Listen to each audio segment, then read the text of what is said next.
প্রিয় দর্শক সকলকে আন্তরিক শুভেচ্ছা জানিয়ে শুরু করছি টিভেন 24 টেলিভিশনের স্বাস্থ্য বিষয়ক বিশেষ আলোচনা অনুষ্ঠান টিভেন ওয়েলনেস। অনুষ্ঠানটি বর্গমতে সম্প্রচারিত হচ্ছে নিউ ইয়র্কে টিভেন 24 টেলিভিশন থেকে এবং আপনাদের সাথে আমি আছি ডক্টর হাফসা ইমাম। আজকের অনুষ্ঠানে আমরা একটি অত্যন্ত গুরুত্বপূর্ণ বিষয় নিয়ে আলোচনা করব। বয়সের সাথে সাথে আমাদের ডায়েটারি হ্যাবিট কি করে আমরা মেনটেন করতে পারি হেলদি ওয়েতে, প্রপার ক্যালোরি এবং নিউট্রিশনকে ব্যালেন্স করে।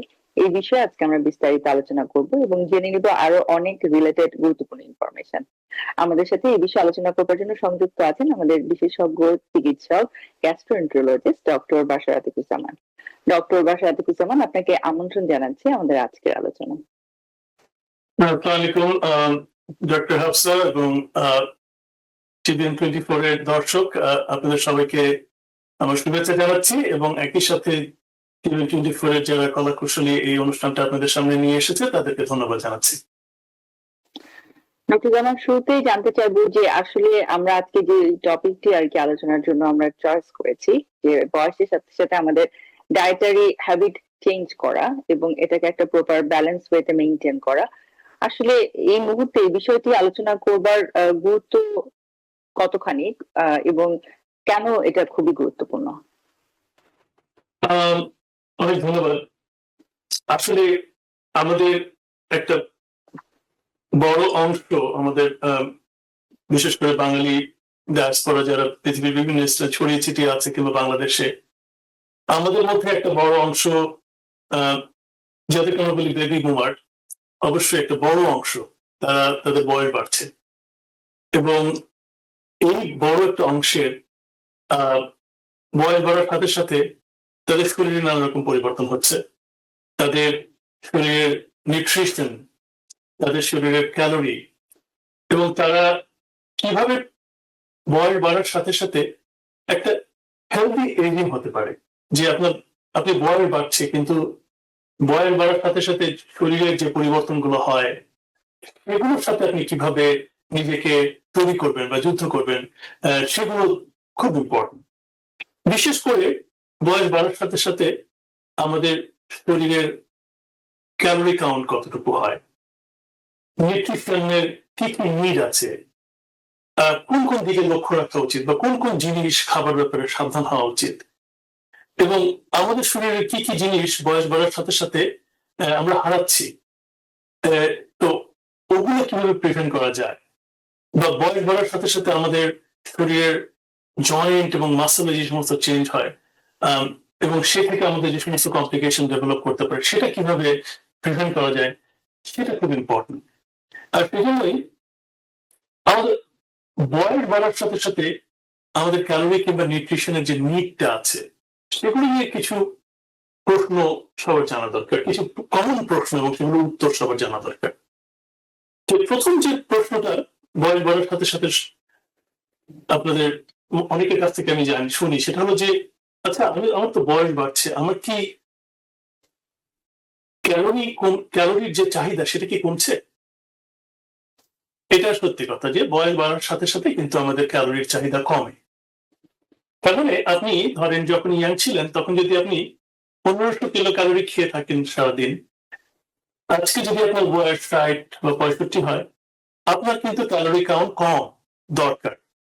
আপনার শরীরের যে মেটাবলিজম সেটা কিন্তু স্লো হয়ে গেছে এবং আপনি আগে যেরকম অ্যাক্টিভ ছিলেন আপনি কিন্তু এখন অ্যাক্টিভ কম হয়ে গেছেন। সো এই দুটো কারণে, ওয়ার্কের কারণে এবং আপনার অ্যাক্টিভিটি কমে গেছে, এই দুটো কারণে আপনার ক্যালোরি যে চাহিদা, শরীরের খাবারের যে চাহিদা সেটা কিন্তু কমে গেছে। তাহলে ক্যালোরি কাউন্ট যে কমে গেছে সেটা ঠিক, কিন্তু আপনার অন্যান্য দরকারি নিউট্রিয়েন্টস যেগুলো শরীরের দরকার সেগুলো কিন্তু একই রয়ে গেছে কিংবা আগের তুলনায় বেড়ে গেছে বা বাড়ানো দরকার। সো ক্যালোরি কাউন্ট আপনাকে কমাতে হবে, কিন্তু খুব দরকারি নিউট্রিয়েন্টস গুলো সেগুলো আপনাকে ঠিক আগের লেভেলে রাখতে হবে কিংবা বাড়াতে হবে।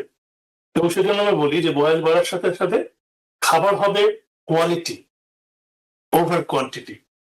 তো এখন আপনার জানা দরকার যে বয়স বাড়ার সাথে সাথে কোন কোন নিউট্রিয়েন্ট গুলো সেম থাকা দরকার কিংবা বাড়ানো দরকার এবং কি নিউট্রিয়েন্ট যেগুলো দরকার আপনাদের জন্য, সেটা হলো প্রথম হলো ক্যালসিয়াম এবং ভিটামিন ডি। বয়স বাড়ার সাথে সাথে আমাদের শরীরে যে বড় বড় হাড়গুলো আছে সেগুলোর থেকে ক্যালসিয়াম চলে যায়, ক্যালসিয়াম কমতে থাকে। মহিলাদের অস্টিওপোরোসিস হয় কারণ হরমোনাল পরিবর্তনের কারণে, ছেলেদের টেস্টোস্টেরন কমে যায়। সো ক্যালসিয়াম এবং ভিটামিন ডি যদি কমে যায় তখন কি হয়? আপনার হাড্ডিগুলো নরম হয়ে যায়, অস্টিওপোরোসিস হয়, অতি সহজে ফ্র্যাকচার হতে পারে কিংবা পড়ে গেলে ভেঙে যেতে পারে। সেজন্য বয়স বাড়ার সাথে সাথে হাড় কিংবা মাসল শক্ত করা একটা ইম্পর্টেন্ট। ক্যালসিয়াম এবং ভিটামিন ডি খাওয়া ইম্পর্টেন্ট এবং খুব সহজে যাতে পড়ে না যান সেটাও জানা দরকার। ফল প্রিভেনশন আমরা যেটাকে বলি। আরেকটা জিনিস, বয়সের সাথে সাথে আমাদের শরীরের অ্যাবজর্পশন কমে যায় কিংবা হজম করার শক্তি কমে যায়, সেটা হলো ভিটামিন বি 12। এবং ভিটামিন বি 12 ডেফিসিয়েন্সির জন্য অনেক রকমের প্রবলেম হয়। আপনার মেমোরিতে প্রবলেম হয়, আপনার শরীরে রক্তকণিকার সংখ্যা কমে যায়, আপনার শক্তি কমে যায়, আপনার শরীরের প্রয়োজনীয় মেটাবলিজমের জন্য যে সমস্ত রসদ দরকার সেগুলো একটা অন্যতম রসদ হলো এই ভিটামিন, এগুলো কমে যায়। এগুলোর অ্যাবজর্পশন কিন্তু বয়স বাড়ার সাথে কমে যায়। তো সেজন্য ভিটামিন বি 12 এডিশনাল খেতে হয়। আরো একটা জিনিস, প্রতি বছর আমাদের কিন্তু শরীরের মাসল ম্যাস কমতে থাকে, আমাদের শরীরের মাংস কমতে থাকে। এবং বিশেষ করে আমরা যদি অ্যাক্টিভিটি কমিয়ে দিই, প্রতি বছর পর 3% মাসল ম্যাস আমরা লুজ করি। তার মানে কি? আমাদের বড় বড় মাসল যেগুলো আমাদেরকে হাঁটতে সাহায্য করে, বসতে সাহায্য করে, বসলে উঠে দাঁড়াতে সাহায্য করে, এই মাসল গুলোর যে লস হয় সেটা আমাকে প্রিভেন্ট করতে হবে। এবং সে প্রিভেন্ট করার জন্য আমাদের কিন্তু প্রোটিন খাওয়া দরকার এবং একই সাথে স্ট্রেংথ ট্রেনিং দরকার। মাসলগুলোকে ট্রেনিং করিয়ে করিয়ে মাসলগুলোকে শক্তিশালী করা দরকার এবং মাসলের যে ম্যাস সেটা বাড়ানো দরকার। সেজন্য কোয়ালিটেটিভ প্রোটিন খাওয়া দরকার। সেজন্য আমি বলছিলাম কোয়ালিটি ওভার কোয়ান্টিটি। আরো একটা ইম্পর্টেন্ট জিনিস হলো যে আমাদের নারীগুলি ইন্টেস্টাইন, সেটার মুভমেন্ট কিন্তু কমে যায় এবং খাবার পাচ্য করার ক্ষমতা বা ডাইজেস্ট করার যে ক্ষমতা সেটাও কিন্তু কমে যায়। একই সাথে আমাদের অনেকের হাই ব্লাড প্রেশার হয়, হার্টের সমস্যা হয়। বয়স বাড়ার সাথে সাথে খাদ্যে ফাইবারের পরিমাণ বাড়াতে হয়, তার মানে শাকসবজি বাড়াতে হয়। আরো একটা জিনিস হলো যে বয়স বাড়ার সাথে সাথে একটু বেশি পটাশিয়াম যুক্ত খাবার খেতে হয় যাতে আপনার ব্লাড সুগারটা ম্যানেজ করতে পারেন। পটাশিয়াম হেল্প করে। সো এটা একটা খুব ইম্পর্টেন্ট জিনিস যে জানলেন যে কি কি নিউট্রিয়েন্ট আপনার বয়স বাড়ার সাথে সাথে ঠিক আগের মতন খেতে হবে কিংবা আগের চেয়ে বাড়াতে হবে এবং কেন বাড়াতে হবে। আরেকটা হলো যে অনেক সময় মানুষ খুব বেশি নিউট্রিয়েন্ট যুক্ত খাবার খেতে যেয়ে দেখা যায় যে অনেক কার্বোহাইড্রেট খেয়ে ফেললেন। তাহলে নিউট্রিয়েন্ট ডেন্স খাবার কোনগুলো আছে যেগুলোতে অনেক নিউট্রিয়েন্ট আছে কিন্তু আপনি অনেক বেশি পরিমাণে খাবেন না? এরকম খাবার হলো শাকসবজি, সবুজ শাকসবজি, ফলমূল যেগুলোতে ক্যালোরিক ইন্ডেক্স কম, যেমন আপেল। আর যখন মাংস খাবার দরকার হবে আপনি সেই সেই মাংসটা খাবেন যেখানে লিন প্রোটিন বেশি আছে, যার মানে ফ্যাট কম আছে যেখানে। হলো যে আপনার দুধ খেতে হবে কারণ ওখানে ক্যালসিয়াম এবং ভিটামিন ডি আছে, আরো ভিটামিন গুলো আছে। সেই সময় কিন্তু বেশি দুধ খেলে হবে না, দুধ খাবেন বেশি কিন্তু লো ফ্যাট ডেয়ারি খেতে হবে। তার মানে 2% মিল্ক বা স্কিম মিল্ক আপনাদেরকে খেতে হবে, এই পরিবর্তনটা করতে হবে। আরেকটা হলো এমটি ক্যালোরি যেগুলোতে আছে, বিশেষ করে সুগারি ড্রিঙ্কস বা প্রসেস ফুড, মিষ্টির কথা বলতে পারি, বিস্কিটের কথা বলতে পারি, কেকের কথা বলতে পারি, ছোট ছোট প্যাকেটে যে সমস্ত খাবার আসে এইগুলো অ্যাভয়েড করতে হবে। এগুলো যত পারেন বয়স বাড়ার সাথে সাথে কমাতে হবে। তার মানে এমটি ক্যালোরি, যেটাতে আপনার অনেক ক্যালোরি চলে আসছে সামান্য একটু জিনিস খাচ্ছেন বলে, সেটা অ্যাভয়েড করতে হবে। আর হলো ছোট ছোট ব্যালেন্স মিল ফ্রিকোয়েন্টলি খেতে হবে, কারণ যেটা বলছিলাম যে আপনার ডাইজেস্টিভ সিস্টেম স্লো হয়ে যায়, স্লাগিশ হয়ে যায়। সো অল্প করে খাবেন, মাল্টিপল টাইম খাবেন। সো এটা হলো যে একটা হেলদি ইটিং। যখন আমরা ক্যালোরির কথা বলবো বা নিউট্রিয়েন্টস এর কথা বলবো বয়স বাড়ার সাথে সাথে এই জিনিসগুলো খেয়াল রাখতে হবে। This are very important.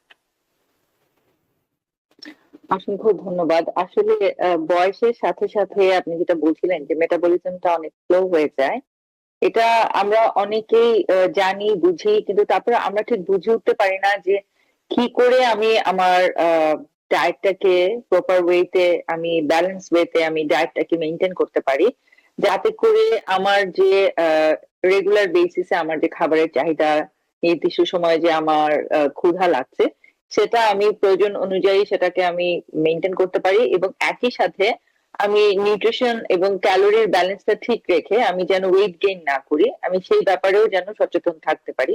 এটা আমরা জানি, কিন্তু আমরা আসলে বেশিরভাগ মানুষ আমি দেখেছি যে ঠিক বুঝে উঠতে পারে না যে ডায়েটটা কি করে তারা ব্যালেন্স করতে পারেন।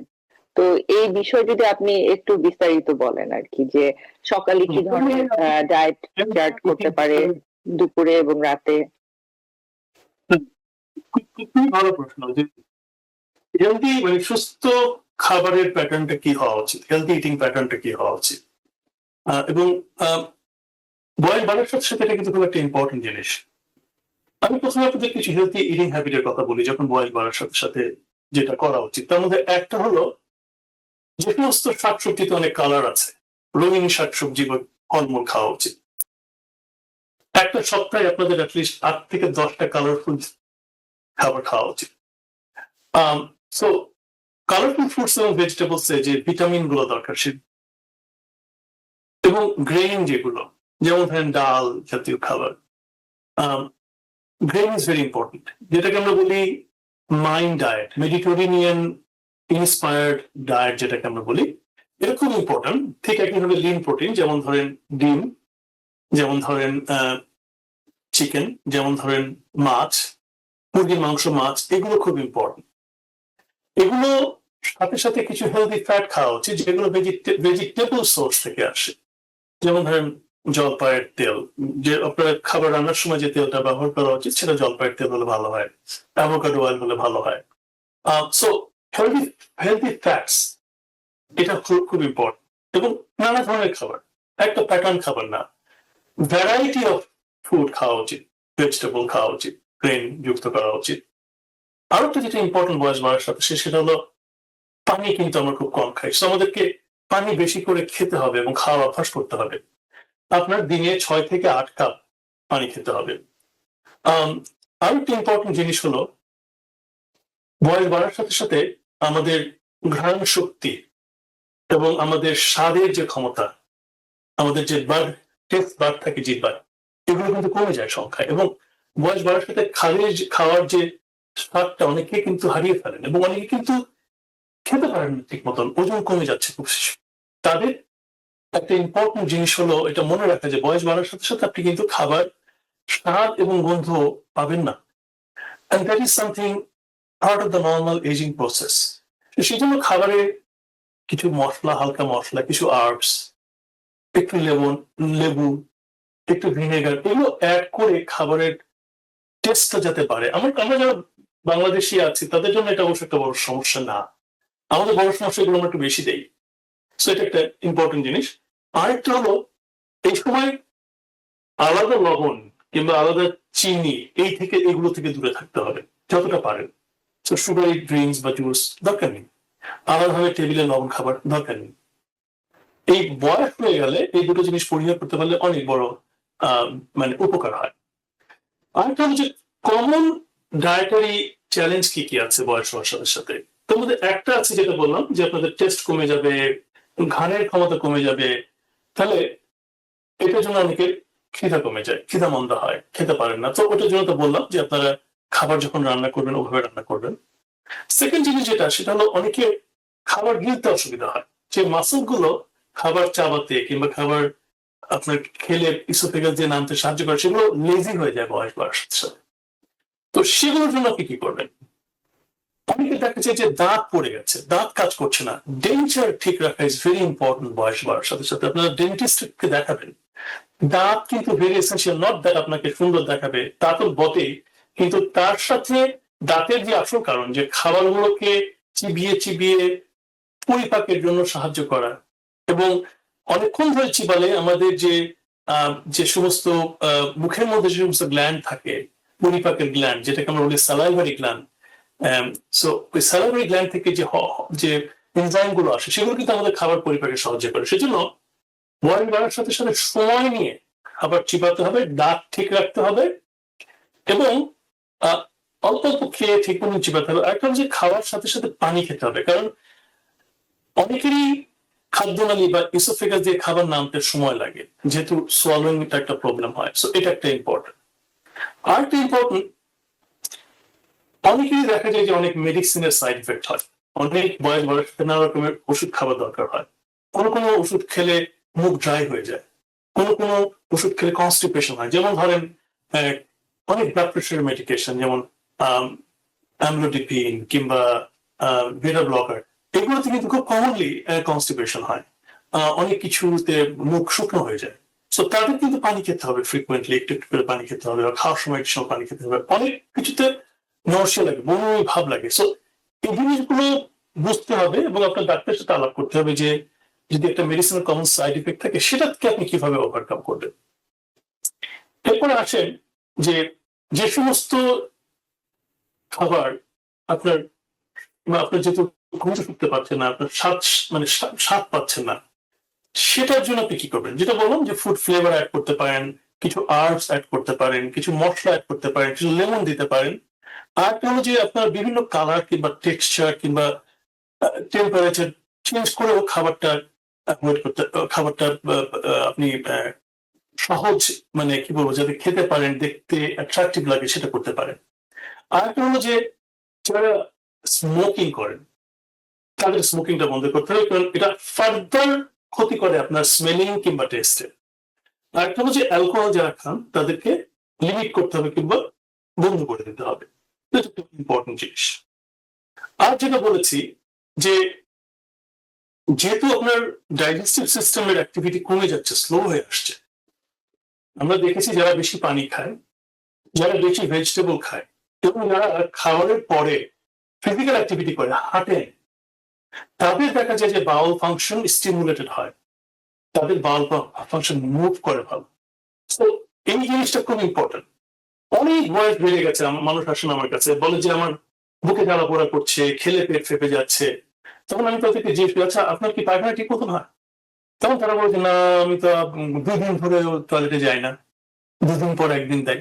সো আপনি যদি টয়লেট না করেন তাহলে তো আপনার পেট ক্লিয়ার হবে না। পেট ক্লিয়ার না হলে কিন্তু আপনার স্টোমাকের অ্যাসিড করবে না, তখন অ্যাসিডটা নিচের দিকে নামতে না পেরে আপনার হার্ট বার্ন করবে, পেট ফেপে যাবে, ফুলে যাবে। সো কনস্টিপেশন কিন্তু ভেরি কমন, মানে কোষ্ঠকাঠিন্য। বয়স বাড়ার সাথে সাথে আমাদের ডাইজেস্টিভ হেলথ, ওভারঅল হেলথের একটা বিরাট একটা মানে একটা চ্যালেঞ্জ হলো কোষ্ঠকাঠিন্য। অনেকে ঠিক মতন হাঁটাহাঁটি করেন না, অনেকে কোনো মেডিকেল প্রবলেম হয়েছে, সার্জারি হয়েছে, অনেকদিন ধরে বিছানা থেকে নামছেন না, উঠছেন না। সো তাদেরকে দরকার হলে ওষুধ খেতে হবে কোষ্ঠকাঠিন্য থেকে মুক্তি পাওয়ার জন্য। সো এগুলো কিন্তু খুব ইউনিক প্রবলেম। আমরা যখন ইয়াং থাকি তখন কিন্তু আমরা এগুলো চিন্তা করি না, এবং ইয়াং থাকতে থাকতে থাকতে থাকতে যখন বয়স বেড়ে যায় তখন আমরা মনে করি যে আমরা ইয়াং, কিন্তু দেখা যায় যে আমরা সে আগের মতন অ্যাক্টিভিটি করছি। তো এই জিনিসগুলোতে আমাদেরকে খেয়াল রাখতে হবে। অসংখ্য ধন্যবাদ। আমাদের কমিউনিটিতে কিছু প্রচলিত ধারণা এবং কিছু প্রচলিত লাইফস্টাইল আছে। আমি দেখেছি যে বয়সের সাথে সাথে মানুষ মনে করে যে আমার এভাবে করে খাওয়া উচিত, বা কিছু কমন কমপ্লেন আছে, সেগুলো নিয়ে আপনার সাথে আবারও ফেরত আসবো। তার আগে চলে যাচ্ছি একটি ছোট্ট বিরতিতে। সুপ্রিয় দর্শক, একটি ছোট্ট বিরতি পরে আমরা ফেরত আসবো আপনাদের সাথে আরো অনেক গুরুত্বপূর্ণ ইনফরমেশন এবং আলোচনা নিয়ে। আমাদের সাথে সুপ্রিয় দর্শক, বিরতির পর আবারও ফেরত আসছি আপনাদের সাথে টিভেন ওয়েলনেসের আজকের আলোচনায় এইজিং এন্ড ডায়েটারি হ্যাবিট। বয়সের সাথে সাথে কি করে প্রপার ডায়েট মেনটেন করে আমরা নিজেদেরকে সুস্থ রাখতে পারি এবং প্রপার নিউট্রিশন এবং ক্যালোরি ব্যালেন্সটা আমরা মেনটেন করতে পারি, এবং আরো অনেক রিলেটিভ ইনফরমেশন নিয়ে আজকের এই আলোচনা আছেন আমাদের সাথে আমাদের বিশেষজ্ঞ চিকিৎসক গ্যাস্ট্রোএন্টারোলজিস্ট ডক্টর বাসাতিকুর জামান। ডক্টর জামান, আপনি বলছিলেন যে বয়সের সাথে সাথে কি কি ধরনের কমপ্লেইন আমরা দেখতে পাই। আপনি বলছিলেন যে অনেকেই কমপ্লেইন করে যে তার আর আগের মতো মুখে রুচি নেই। একই সাথে আরো একটি কমপ্লেইন খুব কমনলি যেটা আমি শুনি যে মানুষ বলে থাকেন যে ক্ষুধা মন্দা, ল্যাক অফ অ্যাপেটাইট, তার খাবারের প্রতি আগ্রহ হারিয়ে যায়, ক্ষুধা লাগে না, বা খেতে গেলে বাচ্চারা যেরকম করে এক ধরনের অনীহা বা অরুচি দেখায়, বয়স বেড়ে গেলে এলডারলি পিপলদের ভিতরে আমি দেখেছি যে এই একই ধরনের একটি আচরণ আমরা আসলে অবজার্ভ করতে পারি। তো এই বিষয়ে আপনার ওপিনিয়ন এবং আপনার অ্যাডভাইস গুলো জানতে চাচ্ছি। অনেক ধন্যবাদ। আসলে এই কথাগুলো আমি আগে একটু আগে বলেছিলাম যে বয়স বাড়ার সাথে সাথে যে ক্ষুধা মন্দা কিংবা খাবারের যে অ্যাপেটাইট কমে যায়, তার অনেকগুলো কারণ আছে। বয়স বাড়ার সাথে সাথে যেটা একটা বড় ইম্পর্টেন্ট জিনিস যেটা সেটা হলো যে বয়স ইটসেলফ সাপ্রেস অ্যাপেটাইট। বয়স বাড়ার সাথে সাথে ক্ষুধা কমে যায় এমনিতেই, একটা নর্মাল প্রসেস অফ এজিং। কিন্তু তার সাথে আরো অনেকগুলো ফ্যাক্টর আছে। তার মধ্যে একটা ফ্যাক্টর হলো কিছু কিছু ওষুধ যেটা আপনার ক্ষুধা কমিয়ে দেয়। কিছু কিছু ওষুধ আপনার নরসিয়া বা বমি ভাবে তৈরি করে। কিছু কিছু ওষুধ আপনার ডাইজেস্টিভ সিস্টেমকে স্লো করে দেয়। বিশেষ করে এই যে এখন আপনি সব জায়গায় যে ওজন কমানোর ওষুধ যেগুলো আমরা দেখছি GLP-1 অ্যাগনিস্ট, এগুলো খেয়ে কিন্তু অনেকের ওজন কমেছে, কিন্তু তারপরে ওজন কমার পরেও মানুষ এসে আমাকে বলছে যে ডাক্তার সাহেব আপনার কাছে এসছি, আমার ক্ষুধা কমে গেছে। তখন আমি তাদেরকে বলি যে এই ওষুধের একটা ইম্পর্টেন্ট ইফেক্টই হলো যে আপনার ক্ষুধাকে কমিয়ে দাও, এবং সেটা আপনি এখন ফিল করছেন। সো ইম্পর্টেন্ট যে কোন ওষুধ আপনার খিদা কমিয়ে দিচ্ছে।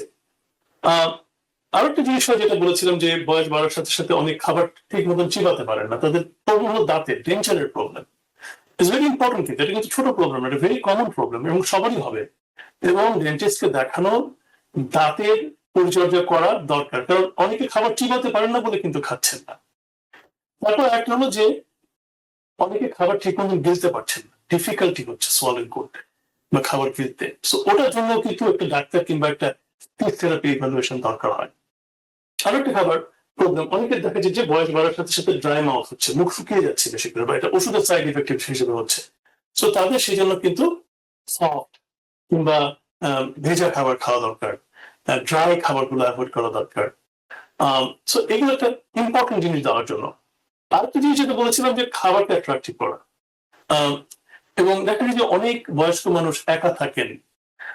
তো নানা রকমের প্রোগ্রাম আছে, বিভিন্ন মানে গভর্নমেন্ট প্রোগ্রাম, কিছু কিছু লোকাল প্রোগ্রাম আছে, সেগুলো কিন্তু আর ভেরি ইফেক্টিভ। যেমন ধরেন আমাদের এখানে আছে ফুড অন এ হুইল। তারা কি বয়স্ক মানুষদের বাসায় খাবার নিয়ে এসে সাপ্লাই করে। ঠিক তেমন করে নিউ ইয়র্কে যেমন সিটি থেকে কিছু প্রোগ্রাম আছে যেগুলো আপনার করে। অনেক কেয়ার গিভার কমিউনিটি আছে যারা, যেখানে মানুষজন দিনের বেলায় যায়, একটা কমিউনিটির মাঝে বসে, যেটা আপনাদের নিউ ইয়র্কে আছে আজকাল দেখি যে হোম হোম কেয়ার বলে ওটাকে, যেটা আরো অনেক স্টেট অফ ভেরি অর্গানাইজড ওয়েতে আছে। তো বয়স বাড়ার সাথে সাথে এরকম কমিউনিটি সেট আপে বসে খাওয়া কিন্তু খাবারের স্টিমুলেট করে। এট দ্য সেম টাইম খাবারের রং, খাবারের স্বাদ, খাবারের মশলা, খাবারের গন্ধ বাড়িয়ে দেওয়া, এগুলো কিন্তু একটা ইম্পর্টেন্ট জিনিস খাবারকে আগের চাইতে একটু অ্যাট্রাকটিভ করা। সো আমাদেরকে জানতে হবে যে দিস ইজ রিয়েল প্রবলেম বয়স বাড়ার সাথে সাথে। এবং আমরা যখন যেমন ডাক্তার ছিলাম তখন ধরেন একটু ইয়াং মানুষের কি কি রোগ হয় সেগুলো জানি, কিন্তু নর্মাল এজিং যেটা হয়, মানে বয়স যেভাবে আমরা বৃদ্ধ হই, এই ব্যাপারগুলো কিন্তু আমাদেরকে ঠিক সেভাবে বলা হয় না। এবং আমি আপনাকে ধন্যবাদ দিই এই জন্য যে আজকে এই ব্যাপারগুলো আপনি সামনে নিয়ে এসেছেন, যে এই পরিবর্তনগুলো অবশ্যম্ভাবী। আমাদের সবাইকে এই পরিবর্তনের ভিতর দিয়ে যেতে হবে, এবং এই পরিবর্তনের ভিতর দিয়ে যেতে গেলে এগুলো জানতে হবে এবং কমিউনিটিতে এগুলো অ্যাওয়ারনেস বাড়াতে হবে। আমরা যারা আজকে থেকে 30-40 বছর আগে ইয়াং এই দেশে এসেছিলাম, ওভার দ্য টাইম আমাদের শারীরিক পরিবর্তন হয়েছে, আমাদের কোয়ালিটি অফ লাইফের পরিবর্তন হয়েছে। সো আমাদের ফান্ডামেন্টাল এই জিনিসগুলো জানতে হবে আর কি। ধন্যবাদ। অসংখ্য ধন্যবাদ আপনাকে। আসলে হ্যাঁ, আপনি এই সব ইনফরমেশন গুলো একটু আগে বিস্তারিত বলেছিলেন, কিন্তু স্পেসিফিক্যালি আমি যেটা মেনশন করলাম যে আমি কমনলি শুনি এলডারলি পিপলদের কাছে, বিশেষভাবে মহিলারা বেশি বলেন যে ডাক্তার সাহেব আমার আসলে না আর খেতে ইচ্ছা করে না, আমার খুব মানে খাবারের প্রতি কোনো রুচি নেই, আগ্রহ নেই, এবং তারপরে বলেন যে আমাকে একটা মাল্টিভাইটামিন দিবেন কিনা। তো অনেকেরই ধারণা আছে যে একটা মাল্টিভাইটামিন খেলে এই সমস্যাগুলো সব সলভ হয়ে যাবে। আপনি বলছিলেন যে ড্রাই মাউথের কথা, এটা কি জেনারেলাইজড যেটা গ্ল্যান্ডের চেঞ্জ গুলো আসে সেটা থেকে, নাকি এটা শগ্রেন সিনড্রোমের সাথে যারা রিলেটেড বা কিছু সেই সিচুয়েশনটা?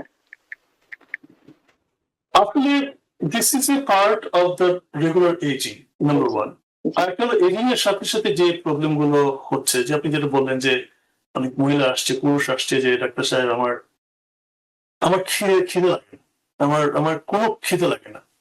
এই জিনিসগুলো কিন্তু একটা সিমটম, এবং এই সিমটমের কিন্তু অনেকগুলো কারণ থাকতে পারে। আমি যদি বলি একটা কারণ হতে পারে যে হ্যাঁ সিম্পল এইজিং, কিন্তু আরো একটা ইম্পর্টেন্ট কারণ হলো তারা খাবারের ঘ্রাণ পাচ্ছেন। এটা একটা ইম্পর্টেন্ট জিনিস।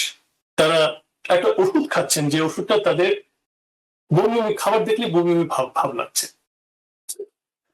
আবার অনেকে খাবার খেতে চাচ্ছেন না, তাই ঘ্রাণও পাচ্ছেন, বমি বমি ভাবও লাগছে না, কিন্তু উনি টয়লেটে যাচ্ছেন না 2-3 দিন ধরে।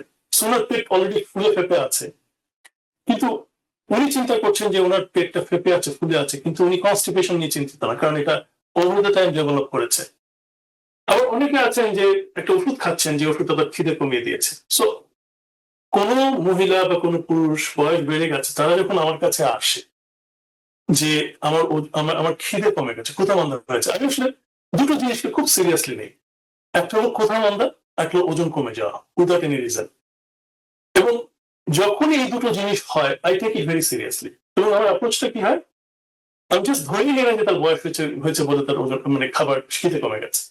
আমি তখন জানতে চাই কেন হয়েছে। তার মানে আমি তখন অ্যানালাইজ করি থাকি, তিনি কি ওষুধ খাচ্ছেন, তার কি কোনো কনস্টিপেশন আছে, তার দাঁতের কি অবস্থা, তার সোশ্যাল স্ট্যাটাসটা কি, উনি কি একা একা থাকেন, উনি কি ডিপ্রেসড।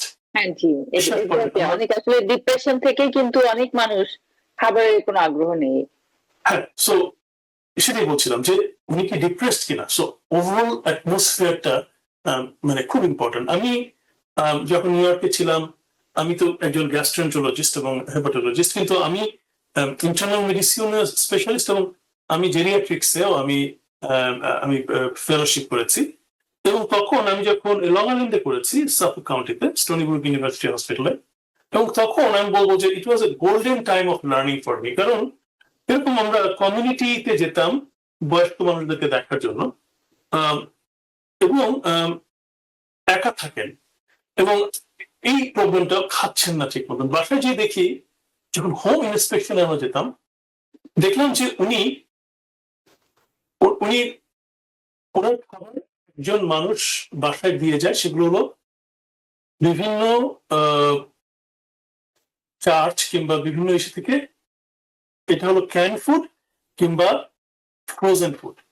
এবং এই খাবারগুলো অনেক ক্যান ফুড উনি খুলতে পারেন না, বিকজ ওনার অনেকের হাতে রিউমেটয়েড আর্থ্রাইটিস হয়েছে, অনেকে আর্থ্রাইটিস হয়েছে, পারছেন না। আরেকটা হলো ফ্রোজেন ফুড, উনি যে গরম করবেন সেটা করতে পারছেন না। তো এটা একটা বিরাট প্রবলেম, যে তার খাবারটা প্রিপেয়ার করে দেওয়ার মতন তার একটা অবস্থা নেই। এই যে ইভালুয়েশনটা, এটা খুব দরকার। সো এগুলো খুব দরকার, যে আমাদের সবাই যে মানে একজনের বাসায় আছেন বা সে হেল্প করছে, বাবা মা ছেলে মেয়ের সাথে আছেন, ছেলে মেয়ে কাজে চলে যাচ্ছে, নাতি নাতনি ক্লাসে চলে যাচ্ছে, কিন্তু উনি খাচ্ছেন না ঠিক মতন। কারণ দেখা যাচ্ছে যে খাবার গরম করে খেতে হবে, কিংবা যে খাবারটা উনি পছন্দ করেন সেটা অ্যাভেলেবিলিটি ঘরে নাই। একই মানুষ যখন ইয়াং ছিলেন, নিজের মতন করে রান্না করতেন বা বাইরে যেয়ে খেতেন, সেটা খেতে পারছেন না। তো একজন যখন আমার কাছে এসে বলেন যে আমার ওজন কমে যাচ্ছে, সে আগের মতো খিদে নেই, অনেকগুলো প্রশ্ন চলে আসে, যেগুলো আপনাকে বললাম, যে আপনি ডিপ্রেশন আছে কিনা, আপনি কোনো ওষুধ খাচ্ছেন কিনা এগুলো কমিয়ে দিচ্ছে কিনা, আপনি আপনার কনস্টিপেশন আছে কিনা, যে কারণে আপনার বাউল মুভ করছে না এবং আপনার পেট থেকে কোনো যে বেরোচ্ছে না, আপনার পেট ফুপে আছে, পেঁপে আছে, খাবার নামছে না মুখ দিয়ে। আমাকে দেখতে হবে কোন ওষুধের সাইড ইফেক্ট কমিয়ে দিচ্ছে কিনা খাবার, কোন ড্রাগ এবং ফুডের ইন্টারাকশন হচ্ছে কিনা। অনেকে গ্রেপ ফ্রুট খান, জুস খান, আর তার সাথে আবার দেখা যাচ্ছে যে কোলেস্টেরল কমানোর ওষুধ খাচ্ছেন, এবং তাদের এই ড্রাগ ফুড ইন্টারাকশনের কারণে দেখা যাচ্ছে তাদের অ্যাপেটাইট কমে যাচ্ছে।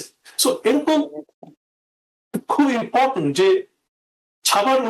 খাবার খিদে কমে যাচ্ছে কিংবা ওজন কমে যাচ্ছে, কিন্তু তার পারিপার্শ্বিক অবস্থাটা কি, তার শারীরিক অবস্থাটা কি। এবং আমাদের কমিউনিটিতে আরো একটি সিচুয়েশন আমি খুব বেশি কমনলি যেটা অবজার্ভ করি, যে আহ মনে হয় 50-র পরে, আগে তো মনে হয় আরো বেশি আগে থেকেই আমি দেখতাম, এখন হয়তো বা কিছুটা কমেছে, কিন্তু তারপরে সেটা যদি আমরা আদার কমিউনিটির সাথে কম্পেয়ার করি, আমার কাছে এটা অনেকটা আমি বলবো যে সেলফ নেগলিজেন্সি মনে হয়, যে মানুষ একটা সাইকোলজিক্যাল একটা সেট আপ, আমরা মনেই করি যে ও আমার তো বয়স হয়ে গিয়েছে, এখন আমার এগুলো হবেই, আমার বয়স হয়ে গিয়েছে, এখন তো আর কিছু করার নেই। কিন্তু একটু ক্লোজ অবজারভেশন করলেই কিন্তু আসলে আমরা দেখতে পাই যে তিনি আসলে সেলফ কনসিয়াস না।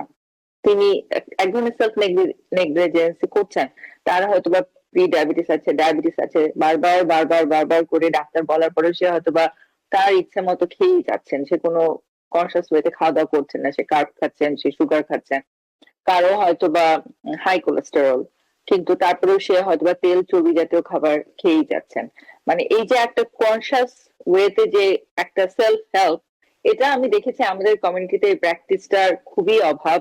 এক্সারসাইজ করা বলেন, সেডেন্টারি লাইফস্টাইলের ব্যাপারে আমরা আমরা মনে হয় বহুবার আলোচনা করেছি, এবং সবাই করছে। সব জায়গাতেই এই ধরনের আলোচনাগুলো এখন খুব বেশি হচ্ছে।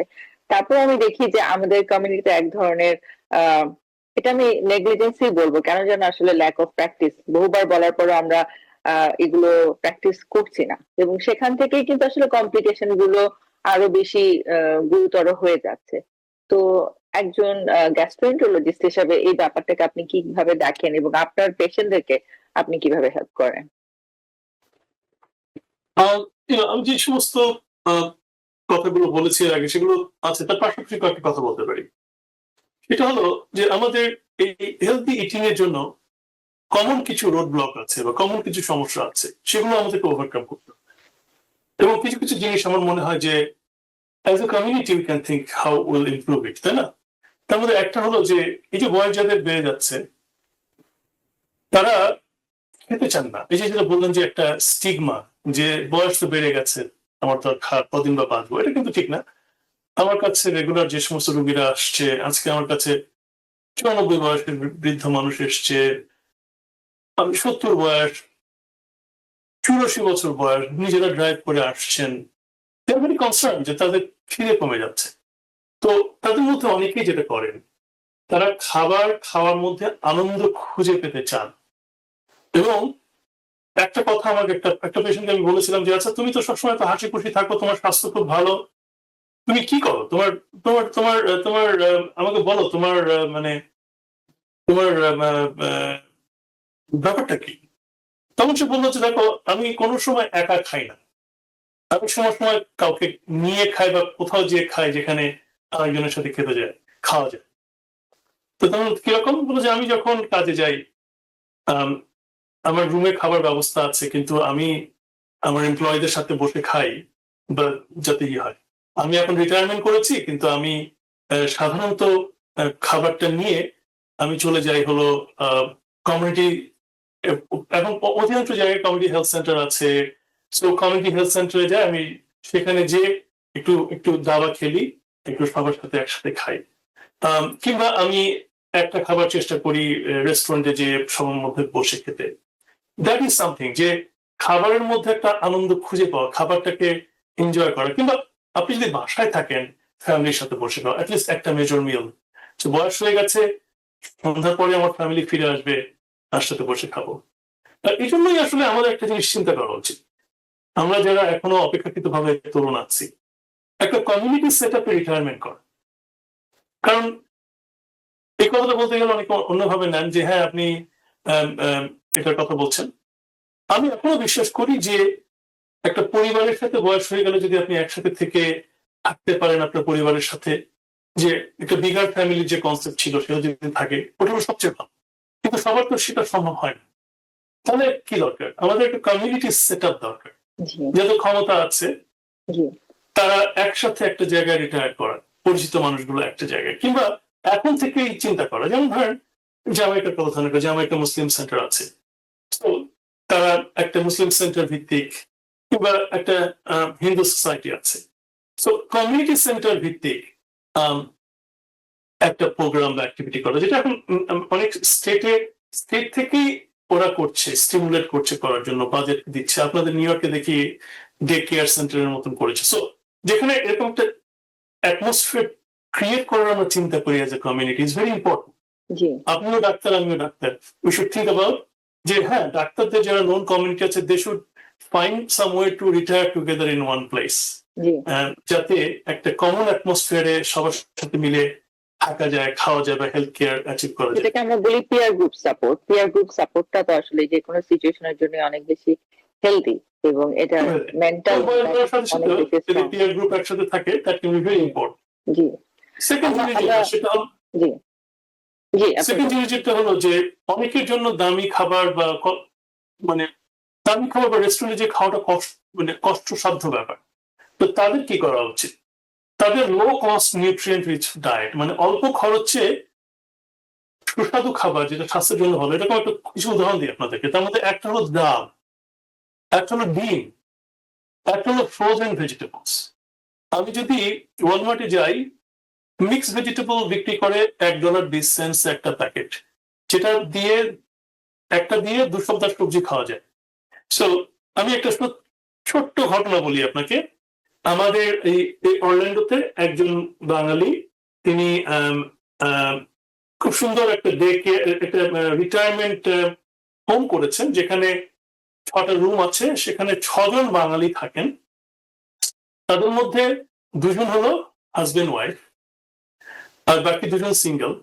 ওই বাসায় আমি বললাম যে আপনি কি খাবার দেন, তো দেখলাম ইন্টারেস্টিংলি সকালবেলায় উনি খাবার দেন হলো আটার রুটি এবং ডিম ভাজি এবং ডাল। দুপুরের আগে উনি একটা হালকা মিল দেন, যেখানে উনি একটা ফ্রুট দেন, সিজনাল ফ্রুট, খুব দামি না, একটা আপেল দেন, এবং আপেলগুলো ছোট ছোট করে কেটে দেন। দেখলাম পেয়ার দিলে ছোট ছোট করে কেটে দেন। আরেকটা জিনিস দেখলাম, দুপুরের খাবারে উনি স্যুপ দেন, ডালের মধ্যে সবজি, ফ্রোজেন সবজি, এবং তার মধ্যে ডিম। এবং আমি একদিন যে ওনাদের সাথে বসে খেয়েছিলাম দেখার জন্য, ভেরি টেস্টি ডায়েট, মশলা দিয়ে করেছেন। দুপুরবেলা এটা বলতে পারেন যে দেয়ার ফেভারিট। কোনোদিন ডিম থাকে, কোনোদিন এক টুকরো মাছ থাকে, কোনোদিন মাংস থাকে।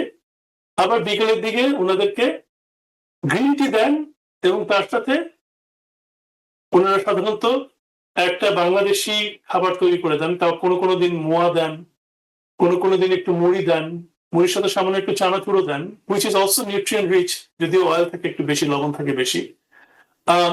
আবার রাতের বেলায় ওনারা লেন্টিলসটা দেন না, কিন্তু ভেজিটেবলটা দেন, আলাদা সবজি থাকে, এবং রাতের বেলায় তার সাথে ওনাদেরকে সামান্য একটু ভাত দেন অথবা একটু রুটি দেন, তার সাথে একটা মাংস কিংবা মাছ দেন।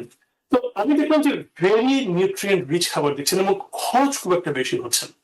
তো that is something very important, যে আমাদের লো কস্ট নিউট্রিয়েন্ট খাবারের একটা ব্যবস্থা করা উচিত।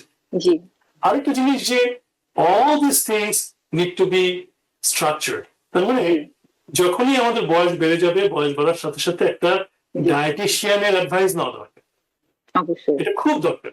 এবং জি যে সমস্ত ডাক্তাররা জেরিয়াট্রিক্স কেয়ার করেন, বা যে সমস্ত ডাক্তারের জেরিয়াট্রিক্স এর ট্রেনিং আছে, এরকম ডাক্তারের অ্যাডভাইস নেওয়া কিন্তু খুব দরকার, কারণ দে আর ট্রেন্ড।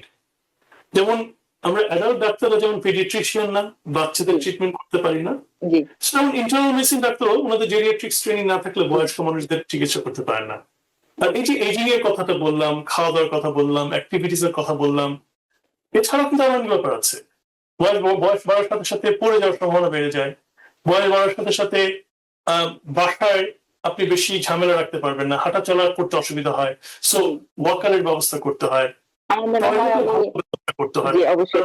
আমি এইজিং নিয়ে আমি আসলে আপনার সাথে আরো একটি বিস্তারিত আলোচনা আমি করব, কারণ আসলে এটি অনেক বড় একটি ডিসকাশন, এবং আমার মনে হয় আরো অনেক কিছু আজকের আলোচনা আমাদের আলোচনার বাইরে রয়ে গেল, যেটা এইজিং এর সাথে রিলেটেড। এবং আমার অতি শীঘ্র আমি আপনার সাথে এইজিং স্লো করার ব্যাপারে বা প্রিভেনশনের ব্যাপারে আমরা কি করতে পারি, আমি আশা করছি এই বিষয়ে আপনার সাথে একটু বিস্তারিত আলোচনা করব। তো আজকে আলোচনা আমাদের এখানেই শেষ। সুপ্রিয় দর্শক, আমরা চেষ্টা করেছি স্বল্প সময় গুরুত্বপূর্ণ ইনফরমেশন, ডায়েট এবং এইজিং কি করে আমরা ব্যালেন্স করতে পারি এই ব্যাপারে আপনাদের সাথে আজকের আলোচনায় শেয়ার করবার জন্য। কিছুটা হলো আপনাদের উপকার আসবে। আমাদের সাথে আলোচনা এতক্ষণ সংযুক্ত ছিলেন আমাদের বিশেষজ্ঞ চিকিৎসক গ্যাস্ট্রোএন্টারোলজিস্ট ডক্টর বাশা আতিকুর জামান। ডক্টর জামান, TVN24 এর পক্ষ থেকে আপনার প্রতি রইল বিশেষ কৃতজ্ঞতা। সুপ্রিয় দর্শক, সকলে সুস্থ থাকুন, নিরাপদে থাকুন। ধন্যবাদ। TVN24 টেলিভিশন দেখতে আজই কল করুন 7187776556। লগ ইন করুন www.totalcablebd.com। নিউ ইয়র্ক থেকে সম্প্রচারিত TVN 24 টেলিভিশন বিশ্বজুড়ে বাঙালির কণ্ঠস্বর।